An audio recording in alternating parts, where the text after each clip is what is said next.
Hey, Media People podcast listeners. If you enjoy the podcast, then you're going to love our newsletter, appropriately named the Media People Newsletter. Delivered right to your inbox, each edition is a mix of original and curated content designed to feed your curiosity while aiding in personal development. On top of more podcasts, we'll connect you with articles, interviews, and industry events. Subscribe at mediapeople.ca/newsletter or go to mediapeople.beehiiv.com. That's BEEHIIV. Thanks for listening to the Media People podcast, lively and insightful chats with the people who power the media industry. I'm your host, Victor Genova. For more episodes, you can go to mediapeople.ca or subscribe wherever you get podcasts, including youtube.com/@mediapeoplepodcast. Views expressed by participants are personal. Shelley West is the Chief Revenue Officer at Elite High Performance, an organization specializing in human-centric mindset coaching and high-performance leadership training for teams and individuals. Born in Manchester, England, and raised in Toronto, Shelley's early years were defined by her passion for dance. She studied different types, taught, and graduated from the prestigious Randolph School of Arts. Changes to the professional dancing landscape forced Shelley to rethink her professional career. She pivoted into media with Brunico before assuming sales leadership roles with Rogers, Cimoroni Company, and MIQ. Shelley West joins me to chat about her dance career, why she retired from dance at 23, her move into media sales and adtech, and how Elite High Performance is redefining leadership development. Elite High Performance is a global leadership coaching firm, and we specialize in empowering Fortune 500 companies, leaders and athletes, to help them consistently deliver exceptional performance and create a meaningful impact for themselves and their organizations. And we've successfully guided individuals and teams like companies like Google, Nokia, TD, Magna, NHL, Meta, just to name a few, to help them unlock their full potential. In all honesty, Victor, we just don't coach leaders. We actually transform them. We're 17 years strong. And our proprietary approach combines neuroscience and data-driven strategies with human-centric mindset coaching to break through things like mental barriers, enhance emotional intelligence, and drive sustainable business growth. So whether you're looking to elevate your individual performance or the leadership team of itself, or optimize team dynamics, or achieve just breakthrough business results, Elite provides tools and insights needed to help lead with clarity, confidence, and impact. So basically, we're changing the way the game of leadership is played forever. And so to answer part two of your question, my role at Elite is to focus on the global expansion of the business and to look for new partnership opportunities where we can leave that lasting impact and create that ripple effect, throughout organizations. Plus, obviously, the expansion of our consultancy division, which I'm super excited about.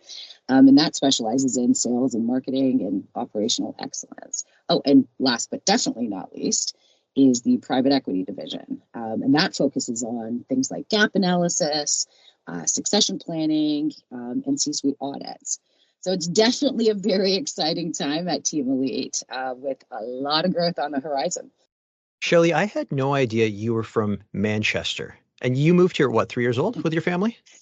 Yeah, I was a wee little 3-year-old girl. Did you have any sort of accent? I know kids don't say much at 3, but did you have that kind of Manchester, Middle England accent? I think so, probably. I mean, to this day, my mom still does. I mean, my dad unfortunately passed away, but my mom still has a very, very heavy British accent. And, my brother was 10 at the time when we moved here, and it took him a bit to drop it for sure. But yes, no, unfortunately, as you can hear, I no longer have the Mancunian accent. And it was only your immediate family that moved over to Canada. So why did the family make the move from Manchester to Toronto? Yeah, great question. It was a job opportunity for my dad. He was in the wallpaper printing business, and there was just really no sort of opportunities for growth for him within the UK. So, Headhunter came after him from the Canadian market, and away we went. Was there any sort of culture shock? Like, as a 3-year-old moving over, did you understand that you were moving to a new country? Absolutely not. I honestly had zero understanding as to what was happening. I definitely, my brother and my sister did, because I'm the youngest for sure. But for me, it was, kind of the norm. I didn't really kind of know any different. So there was no real sort of culture shock or culture change for me at all. I think for my brother, it was dropping the accent. So he wasn't made fun of anymore. Oh, God. Yeah. At the age of 10, right? Dancing was a big part of your life. What age did you discover dancing? I was 7. I was definitely looking for something extracurricular outside of obviously just school sports. And so, dancing, was a part of my life from the age of 7 up until the age of 23, where I was professional. Yeah, absolutely. It was a passion point for me and actually still is to this day. All sorts of disciplines, or was there a specific type of dance that you focused on? Yeah, no, it was absolutely everything. It was jazz, tap, ballet, hip hop, modern. And actually, to this day, right now, I'm currently learning salsa because it was a discipline that I had not learned. But I had the benefit of graduating from Randolph School of the Arts, was kind of similar to like a Juilliard in New York, if you will.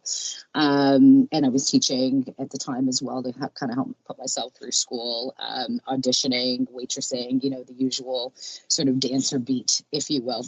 I'm semi-familiar with dancing for no other reason than I went to an arts high school and there was a Oh, dance wow. program. And so Etobicoke. not Etobicoke, Cawthra Park in Mississauga. Ah, got it, got it. And I, from afar, I kind of saw what the dancers went through there. I mean, did you do a lot of dance competitions? Because that seemed to be a big thing with them on the weekends. Absolutely not. The competition beat was not part of the sort of training and upbringing. It was actually frowned upon.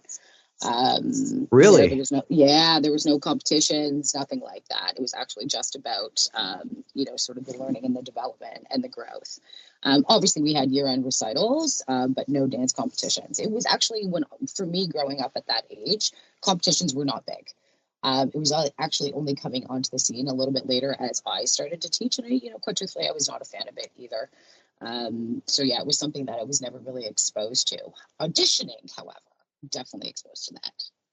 Was that something you get fired up for, or was that something that would make you pretty nervous? At the beginning of your career, you're always, definitely nervous when you're going into an audition. An open call is hate to use the word, but it was actually called the cattle call. Absolutely horrific, I know. And it was a name back then, and there was no sort of, you can't say this, you can't say that, and it just was what it was. So for me, auditioning just kind of became part of the norm. It was my job. It's kind of like you don't really get nervous to going to work after the first kind of, 2 weeks, let's say. And what were you auditioning for? I imagine shows were part of it, but did you have, say, music videos in there? Everything. Everything. I was going to say commercials next. Absolutely. Yeah, did commercials. My very first commercial, I'll never forget. It actually wasn't dancing. It was just an actor stint for Coffee Time Donuts. And to this day, I think my brother-in-law still has a copy of it, and I absolutely cringe. They tried really hard to be like the Pepsi to Tim Hortons Coke in this country. They did. But yes, that was an interesting time in my life. That's for sure. Did you ever try to weave in singing, like go the whole music theater route?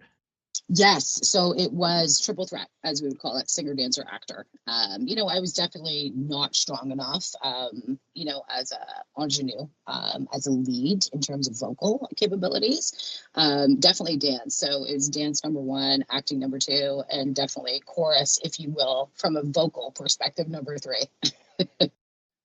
Who were your influences growing up? I've had this question a number of times in my career, actually, and I've always struggled to kind of unpack it a little bit. And when I actually do, and I peel back the layers of the onion, my biggest influences were my family, and I think that's because we immigrated and we didn't know anyone here.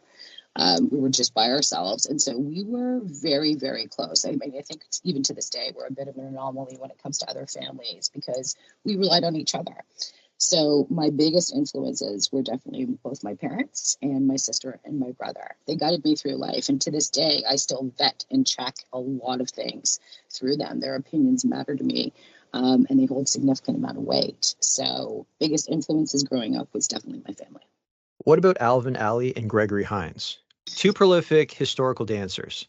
Yeah, I mean, those were both definitely my biggest professional influences.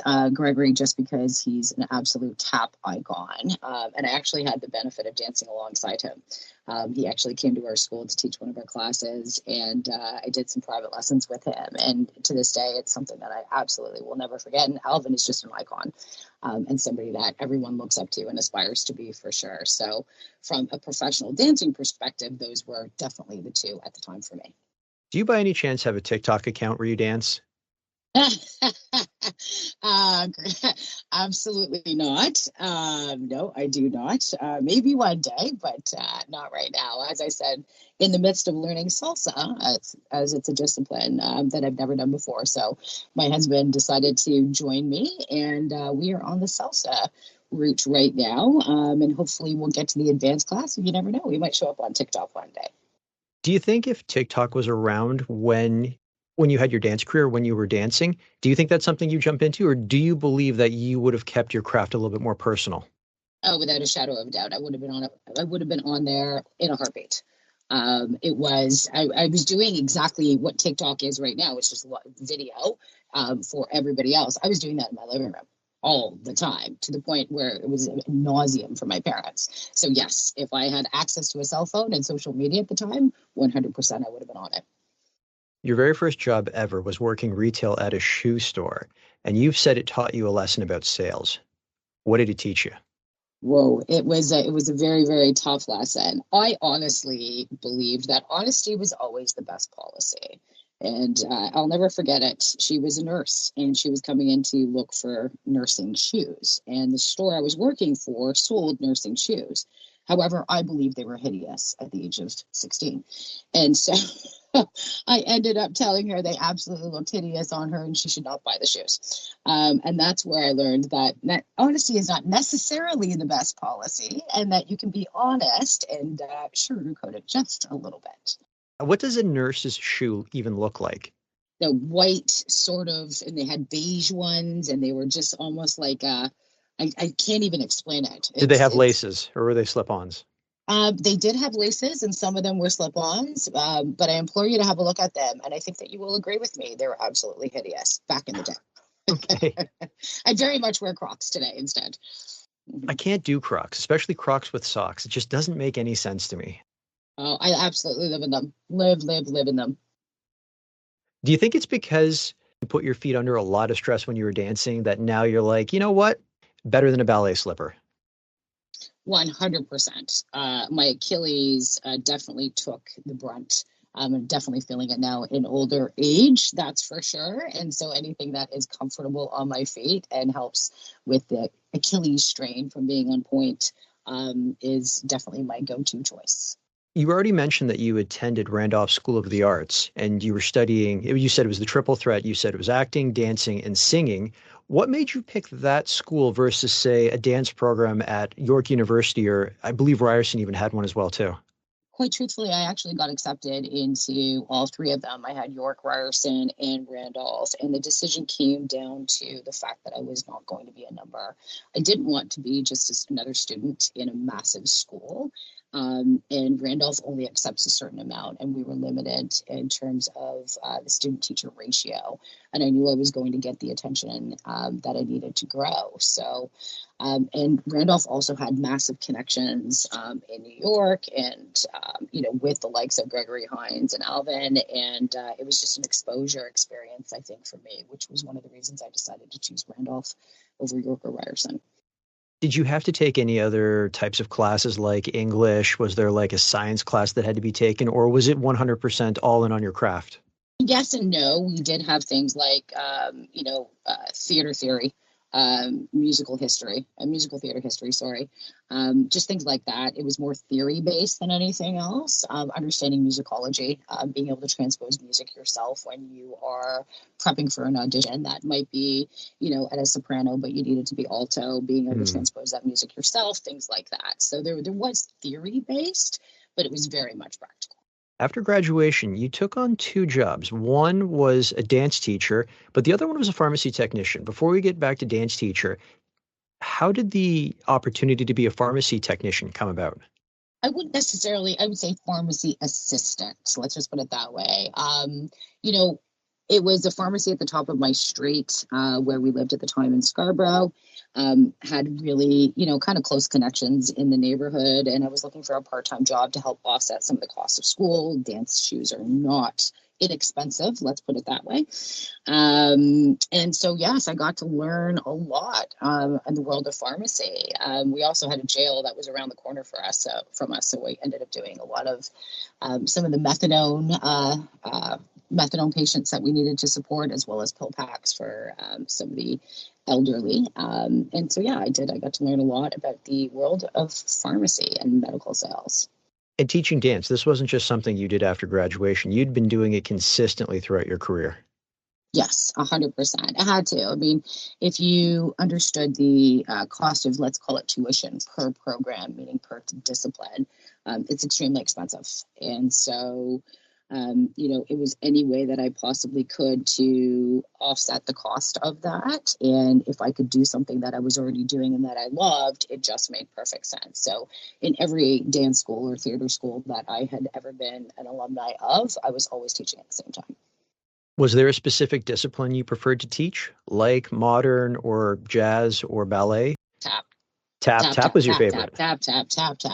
Yes. To this day, I'm still doing cramp rolls, if you know what that is. But I have no idea what that is at all.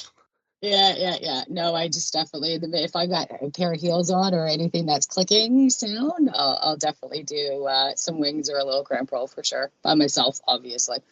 You retired from dancing at the age of 23. Take us through why you decided to retire.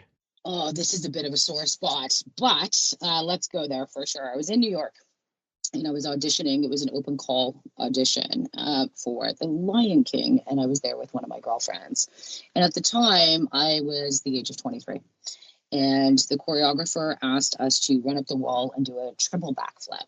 And unfortunately, sorry, can you say that again? Because I'm thinking like a kung fu action movie where correct. Someone forces you to run to the wall, you run up it, and then do a triple backflip. Not like you just flip over once. It was either a double. I mean, I might be exaggerating. Well, I mean, it was either a backflip or a double or something absolutely outside of anything that I had ever learned. Because unfortunately, growing up for myself in dance, acro, as they call it now, was not part of the curriculum. So we didn't learn acrobatics. And so all of a sudden you had this new generation that was coming in with basically the same experience that I had, but now layering on acro to that, where they're flipping backwards and forwards and sideways into splits. And it was the moment in time that I looked at my friend who was at the audition with me and I said, I've aged myself out. I realized at that moment I was going to be hitting my head against a brick wall because I was no longer going to be able to compete at that level.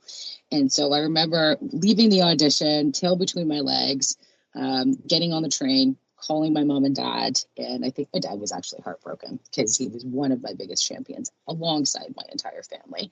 But I think my dad was a little heartbroken when I said, it's time for me to retire. And I knew it. I knew it in my heart of hearts. Do you harbor any sort of resentment immediately? Like the day after you retire, do you find yourself distancing yourself from dancing a little bit, saying, you know what, maybe I just need to take a break from this? I don't know if mourning is the right word, but you know what I mean, where it's just kind of like, I've given something up. I'm just going to take a break and maybe I'll rediscover it at some point in some way later on. Well, that happened this year. That day, the day I got home is the day I actually never looked back. And it was, yes, definitely a sore spot for me. There was a lot of, as you call it, mourning. I think it was disappointment. And not necessarily in myself, the disappointment of other people and how everyone else had felt about it. So it took me a bit to get over it. And, at 23 retiring and now just picking it back up again at the age of 49, that says a lot, right? It was a sore spot for quite some time. Was it a little bit liberating though? Because now you could look at your life and go, I get to try something new. Like, was there some sort of experimental period after retirement where you said, maybe I'm going to try this, or maybe I'm going to try that? In all honesty, Victor, I didn't even know what to do, because it's sort of like when you think about anyone who's, let's say, a professional athlete and they retire. It's what do you do next when that's all you've known? And I struggled for quite some time because I was waitressing to, pay the bills, and I needed the flexibility to be able to audition. And I hadn't focused necessarily on academics in the way that, a lot of, let's call it traditional media people do. Mine was definitely practical in terms of experience of understanding rejection really, really well. But yeah, it was a tough transition period because I had to reinvent myself. I had to find out what I liked, what I wanted to do. So there was a lot of excitement in that, but there was also a lot of anxiety because when you put all of your eggs in one basket, that's unfortunately the nature of the beast. Is everything that's great comes to an end, and I wasn't prepared for that. So it didn't sound like it felt like an adventure at the beginning. Oh no, absolutely. Full transparency, absolutely not. There was a lot of anxiety. There was a lot of nervousness. There was a lot of, I don't know what to do with my life. And then in walked, Brunico Communications. We're going to take a quick break. Enjoying this episode? Of course you are, or you wouldn't have made it this far. Complement your listening experience by subscribing to the Media People newsletter at mediapeople.ca/newsletter or at mediapeople.beehive.com. It's a mix of original and curated content designed to feed your curiosity while aiding in personal development. On top of more podcasts, we'll connect you with articles, interviews, and industry events. Subscribe at mediapeople.ca/newsletter or mediapeople.beehive.com. How did you find the opportunity at Brunico? And I believe this was your very first job in media and marketing. Like, this was your breakthrough into the industry. Yeah, so I had a girlfriend of mine that was working at Brunico running the events and conferences for them. And they were looking for somebody to basically do, kind of cold calling, telephone sales, if you will. Again, I'd been so exposed to rejection physically that the thought of somebody hanging up the phone on me, was completely unwavering. So when I joined the company, it was, pick up the phone, pick up the phone, pick up the phone. And what's the worst that could happen was somebody would hang up on me. It's way easier to swallow someone hanging up on you than someone telling you that your ankles are too big. Oh, good point. Yeah. Mm-hmm. And so if anyone can have, sort of the tough skin to deal with the constant rejection that dance gives you, sales, in all honesty, it's a great segue. For sure. Because again, to your point, it no longer is about you, the rejection, it's about sometimes the product.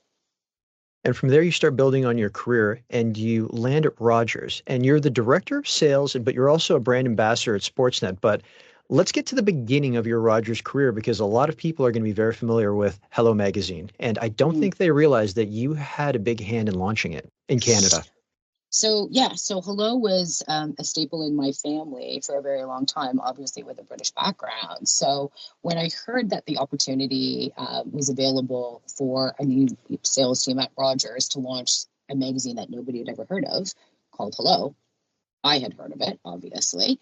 I was super excited about it. The difference was, though, for me, is that I had a B2B publishing background and not necessarily a consumer sales background. So I was up against a lot of people. I'll never forget it, but they did give me a shot and ended up actually starting out there as a sales executive and worked my way up to director of sales of Hello Magazine. And the launch of Hello, I'll never forget it. We had a lot of media people saying, oh, nobody's going to care about this British magazine. Only expats care. And then, lo and behold, 5 years later, we had beaten out People magazine for the #1 position on newsstands. So it was an absolutely huge feather in our cap. And I'll never forget the celebration of that team. So I have very, very, very beautiful, fond memories of my time at Rogers. Hello Magazine is known for rooting most of its content in the royal family. Do you think it was a wake-up call to, I guess you could sort of say, the advertising industry, just how much Canadians love the royal family? Yeah, I think a lot of, the media world had taken that for granted because it's aspirational, right, and inspirational in nature, right, and it's a little bit of a look behind the curtain in terms of sort of the goings on and the special moments in their lives, and it's a bit of escapism as well, right? So it was definitely not new for the Canadian market, that's for sure, but we knew in our heart of hearts that this was something that readers were looking for. It didn't exist anywhere else. So unless you were an expat, you weren't aware of it. And then we kind of transitioned into sort of like the red carpet tiffs, if you will, lots of celebrity photo shoots. It was a really magical moment in my career. I spent some time working at Rogers Media on the digital team, and I remember being in a meeting once with the print counterpart at Hello Magazine or Hello Canada. And they half jokingly, but they're being serious, they said that there was a pool going on and everyone had to buy a number.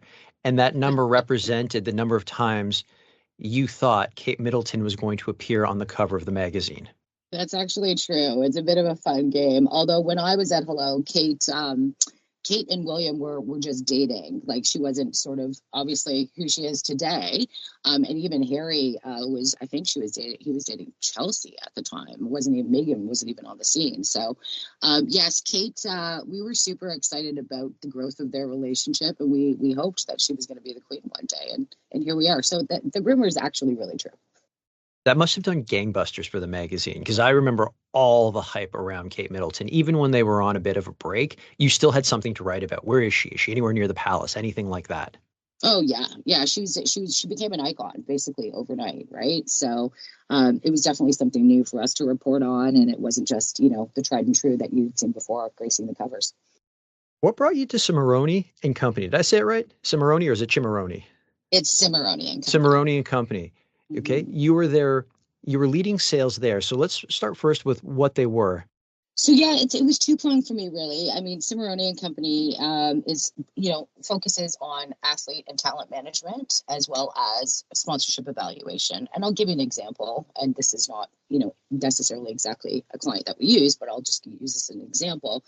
Let's take a look at BMO and, their soccer portfolio. Should they continue to invest in soccer, and is it return the ROI that they need? So there was that side of the business. We also helped with the likes of, certain broadcasters launch iHeartRadio or FIFA World Cup, things that needed to sit outside of, sort of the traditional sales team that needed a little bit more elevation. And then there was also the other side of the business, which was the athlete and talent management. And we had, most of the sportscasters. We had, at the time, Connor McDavid, Mike Weir for golf, Lance Stroll for F1. Like the list kind of went on and on. And one of my highlights was, solidifying the shoe deal for Kia Nurse. And that was my first experience with off-court or off-ice contracts, if you will. So, it was, again, another amazing moment in my career. I was exposed to the sponsorship side of the business, as well as obviously the athlete and talent management side. But coming from Rogers, I had television, digital, radio, and print like the back of my hand, but sponsorship was sort of net new for me. And it was a world that I wanted to definitely get into, for sure. How much more different was that, focusing on specific personalities versus these really large brands that you were used to representing at Rogers? No different, actually, in all honesty, when I think about it. I mean, yes, there's a bit more of a personal connection as well, but most of these celebrities are a brand of their own right? Or they're a TV personality. They are their own brand in their own right. So it's actually quite similar, in all honesty. Do you even have a hand in their PR as well, too? Or is it just trying to secure sponsorships for them and then moving on to, I don't want to say the next person, but essentially, once you secure a sponsorship, say for Lance Stroll, or you assist with that, then you move on to Connor McDavid, or maybe you're juggling that simultaneously. No, I mean, we each sort of had our own athletes or on-air personalities, if you will, that we kind of focused on, but we also had the entire roster that we would oversee. So if there was an opportunity for one athlete that might not necessarily make sense for another, I mean, we would definitely, have those kind of discussions in terms of what made the most amount of sense. So, it was definitely shared in terms of resources, but we also had very specific roles and responsibilities within the business. Did you get the opportunity to get to know these individuals on like more of a personal level, making it easier, more organic for you to pitch sponsorships on their behalf? 100%. You have to, right? You have to understand their likes, their wants, and their needs off ice, off court, or off track, whatever it might be. So yes, for sure, you develop a very close personal relationship with them. You have breakfast, you go to lunch, you understand their family dynamics.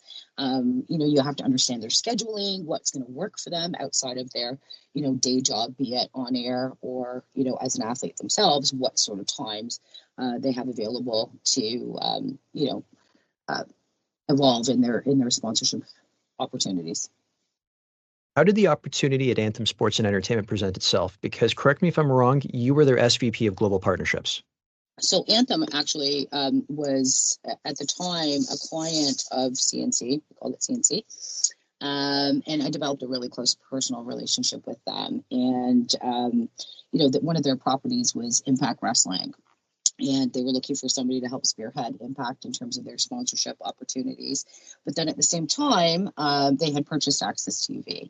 And so there was a bit of a U.S. opportunity available as well in terms of, branching into the U.S. market and, doing the Madison Avenue beat, all of that. And I think that, when I think back to my career, you're always, thinking about the U.S. as sort of that golden nugget, the thing that you have to do.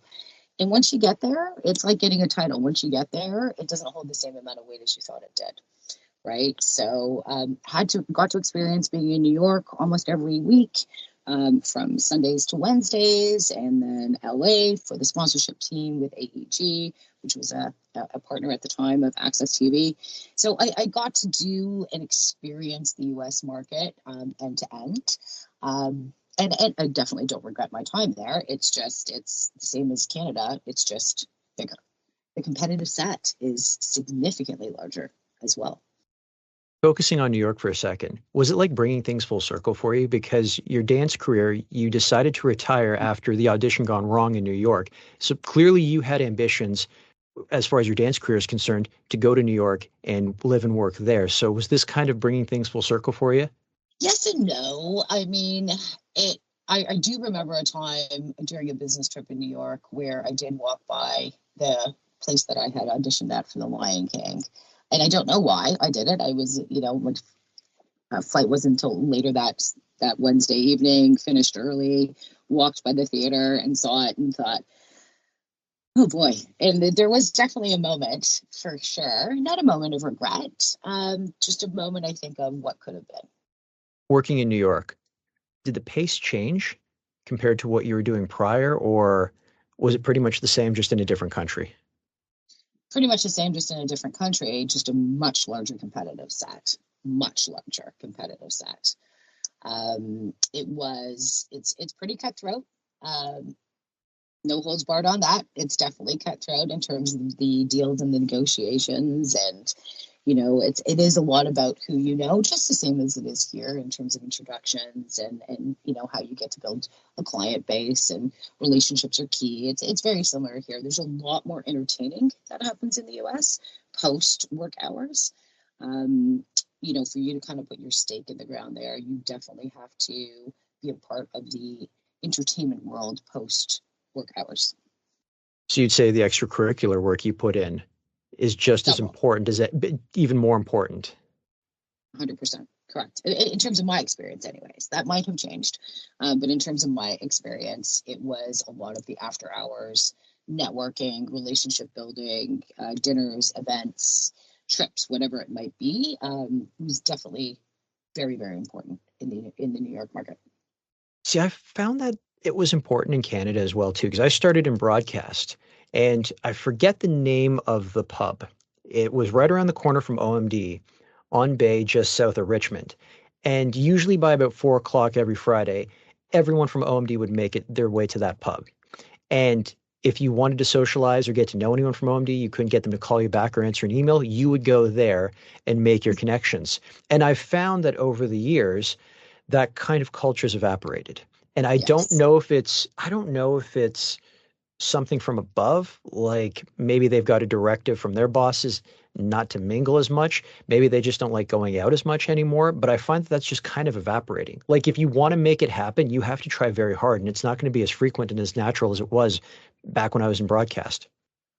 I also think, in all honesty, that COVID forced us to figure out how to build relationships without that. Right? Oh, I completely agree. Yeah. And I think when you look at the younger generation as well, sort of the Gen Z audience, you don't really hold as much weight in terms of networking. They really value their work-life balance. So when, 5 p.m. or let's call it 6 p.m., 7 p.m. in media rolls around, they want to go home and they want to go do, their cycling, or they want to, focus on their mental health and their well-being. Where I think in an older generation, it was a prerequisite of the job. It was almost a requirement, where I think this generation has figured out a way to navigate it without having to put in the extra work. And it's funny because it's causing problems between generations. I know that my boss at my company, and even my previous boss at this company as well too, couldn't believe that most agencies in Canada were still doing remote work, or the hybrid work was like 1 or maybe 2 days a week. And it just feels like we haven't fully rebounded from that yet. And there still seems to be some apprehension to it. I think there's a lot of apprehension to it, right? I think the norm now is, in terms of what I've seen, it's 3 days a week back in the office, Tuesday, Wednesday, Thursday. But you've got to have value in that. There's got to be a reason for it, be it a team meeting, collaboration, whiteboard sessions, whatever it might be. But people want to cut back on their commute time, right? Again, they're valuing their work-life balance very differently than my generation, let's say. And so working from home Mondays and Fridays, and not necessarily doing, let's say, a 2-hour commute each way or whatever it might be, gives you time to get through the weeds and lists of things that you need to do, on a sort of daily and weekly basis, allows you, those anchoring of those 2 days to do your sort of catch up, right? But yeah, and I think it's interesting to see, I think fast forward 2 years from now, what the workforce will look like in Canada, especially in terms of media. So I've seen a lot. Like I've seen it 3 days a week has been the norm, and 2 days is sort of from home. But I know agencies are definitely struggling to get bums back in seats for sure. I know the American ad tech companies, they're moving towards a 4 and 5 day work week. I know Amazon announced that come January, everyone's back in the office 5 days a week. They're done with this hybrid work model. And I've heard others are following suit too, quietly. Yes, and I think there's going to be a bit of transition there, right? Where the mandating of, if you will, I mean, it's going to be tough for a lot of companies, right? Because then you've also got your competitive set saying, no, don't worry about it, you can work from home, right? So how do you combat that? So looking back at your career, you spent a lot of time working on big publishing brands and working with big personal brands as well. You make the jump to MIQ, you're in ad tech. Ad tech does not have any of those things that I just mentioned. So what was the attraction jumping into ad tech and leading sales at MIQ? I would definitely go back to my time in New York. And, again, the pre-COVID, 2018-19 was definitely an interesting time in media because there was a lot of migration happening within the broadcast dollars within the CTV world. And I got to witness that firsthand at Upfronts, and I was mind blown the weight of the budgets that were being allocated to connected television. And so it was a bit of a wake-up call for myself to realize that it was time to start moving out of traditional media as we knew it, as I watched those dollars migrate over to streaming and connected television. And so COVID unfortunately hits, and there's no more travel, right? No more New York, LA. Everyone's kind of trying to figure out how to, do a team meeting on Zoom, right? Like everything was sort of everyone was uncomfortable and not really sure what to do at the time. And was this going to work? How long was this going to last? There was so much uncertainty, right? And then the opportunity for MIQ came across my desk. They're a headhunter, and they had set their sights on launching advanced television.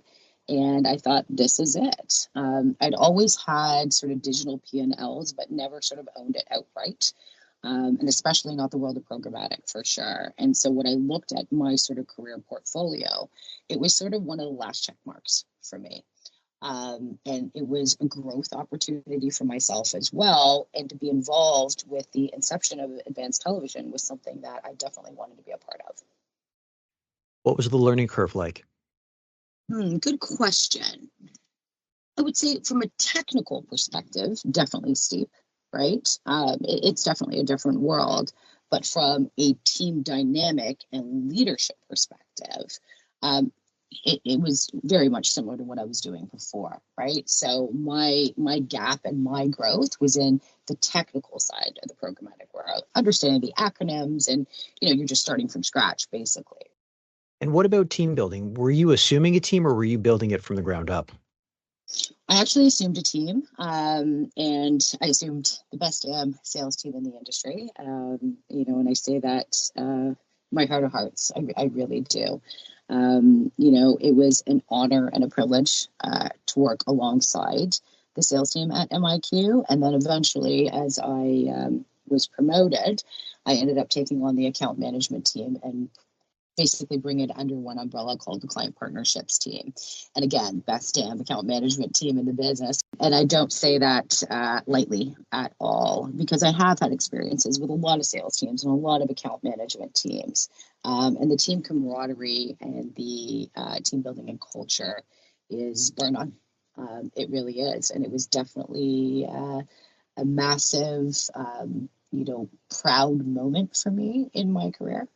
And the growth and the development of the team, watching them grow as, their own leaders, if you will, from when I first started to where they ended up was night and day. And something that I'm, definitely proud of. Legacy. That's a big thing for a leader, seeing someone grow and then knowing that you can give them a little bit more responsibility, a little bit more trust. You don't have to monitor them the way you used to. Absolutely not, right? I mean, and you hire people for a reason. And I think a lot of leaders, where they fall short is they're either micromanaging or they're not giving people the breadth basically the reins to run and grow and develop and make mistakes. And mistakes are an opportunity for growth, right? So if you work for your team and your team is not working for you, then you've got one team, one dream for sure. It was honestly the MIQ team from inception, from when I first started to where I ended, is a thumbprint for myself that I will forever be proud of. So when you left MIQ, you felt like you had completed everything you wanted to. Like you had to go back and retroactively throw out a checklist of things that you were looking to accomplish at MIQ. You're confident that you ticked every box. I wouldn't change a thing. So let's bring things full circle. The opportunity for elite high performance. What attracted you to joining the company? Yeah, great question. So again, one of the great things that MIQ prides itself on is their leadership development. And, high performance coaching for me prior to joining MIQ was completely off my radar. I wasn't even aware of it. I didn't even know it existed. And so during my time at MIQ, I had, the opportunity to work with elite high performance. And it was game changer, absolutely game changer for me. I pivoted from a high achiever to a high performer. And, sort of the difference between the two of those is a high achiever is, driven by external validation, 1.0 leader, if you will, leading by fear in a roundabout sort of way sometimes. And then a high performer is intrinsically driven, right? Their confidence is fueled from the inside and not needing that external validation, and then become a 2.0 leader, human-centric, right? I see something in there from your past. I got to throw this out here immediately because you didn't do any dance competitions and you have no regrets over that. So it shows that going back to what you were originally doing, you didn't need that sort of external validation where, ooh, I won a medal. But that totally plays into what you're saying here between, what was it, a high performance leader versus a high performance achiever? Well, high achiever versus a high performer. Achiever versus high performer. There we go. Yeah. A high achiever is not what we want to be. We want to be a high performer because we're intrinsically driven, and the confidence comes from within. Not, am I doing a great job? What do you think of this? And just constantly needing that external validation, right? Showing up and taking space in the world as yourself and being proud of that, right? So elite for me was sort of the eye opener of what leadership actually is and what it can do to change a leader's perception and your limiting beliefs.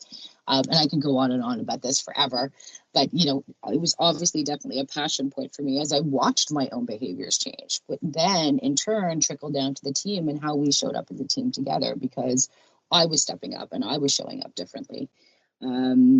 So for elite for me was something in my heart that I'd always kind of knew was there. But it gave me the opportunity to develop it. Neuroscience, neuroplasticity is something that has blown my mind and something that is, kind of a bit of a passion point for me in terms of understanding, rewiring the brain, if you will, and how you show up, challenging yourself, self-leadership, self-awareness, just all of the wonderful things that, executive high performance delivers. So is it safe to say that Elite is completely different from any other job you've done before? 100%. What was that adjustment period like then, if this is completely different from, say, your time at MIQ, at Rogers, or Brunico? Because you're not selling a product, right? You're selling self-awareness, if you will. Like if you actually peel it back and think about what executive coaching and leadership does, is it makes you look internal. And a lot of people are not prepared to do that work. I mean, 95% of people think that they are self-aware, right? Think they are. But when you start to unpack that and you kind of get down to, sort of what makes and drives you, your beliefs that then, kind of fuel your emotions, and then your emotions drive your physiology. Your physiology then drives your reactions to things. And when you start to break that down and take a look at it and really do a lot of deep work internally, you'll be surprised at how many people are actually not self-aware. So as much as right now I'm, working, with CROs and C-suite, that piece of it is the same in terms of the empowering and the growing and the development. But the unpacking of human emotion is something that has just been a massive learning curve, but a great learning curve and something that I'm extremely passionate about. You taught and mentored dancers. Do you see those kind of skills coming back from your dancing days and factoring into what you're doing at Elite? Great question. I've never had that question before. I can definitely see how it could trickle into each other. I'd have to give that a little bit more thought, but for sure, I mean, teaching is the same as leading, right? You've got to show up in a certain way. You've got to put your money where your mouth is. If you're not an expert in your own right, nobody's going to look to you to follow or, take your advice or whatever it might be, right? So the experience definitely has to follow in terms of the teaching or leading. So I can see how it would trickle into one another, but I've actually never thought of that. That's a great question. Shelley, this has been a fantastic chat. Are you ready for rapid fire questions? Oh boy. Let's go. All right. The campaign you're most proud of? You know what? Oh, there are just far too many of them. And I actually think I would offend somebody if I just named just one. When I think back over my career, my goodness, there's been so many campaigns. It would be tough. I mean, I think winning the MIA Award, was definitely was a nice feather in my cap for sure. But I won't call out the brand, and I'm not going to call out the agency because I don't want to offend anyone. All right. You know what? This is pretty normal. A lot of people say I'm not picking my favorite child. Yeah, it's kind of tough. Yeah. Your favorite movie? Well, favorite movie. It kind of goes without saying for me. It's definitely Dirty Dancing. Nobody puts baby in the corner.